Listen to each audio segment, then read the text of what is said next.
How to update personal information on Forex.com. Are you guys facing issues to update personal information on Forex.com?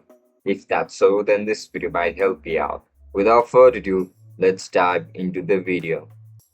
To update your personal details on Forex.com, first of all open Chrome on your laptop or mobile devices. Once you open the Chrome, now go to Forex.com website. After enter the website, log in into your account, then go to your account settings or profile tab. Scroll down and click on personal information. Tap edit next to your name, address or other details. Make the necessary changes, ensuring everything matches your official documents. Then tap save or update.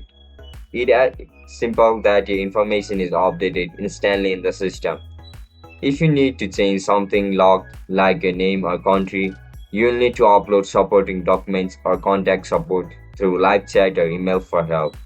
According to Forex.com, updating a personal name or address is done directly in the edit sections within my account. And that's it, guys. That's how you're gonna update personal information on Forex.com.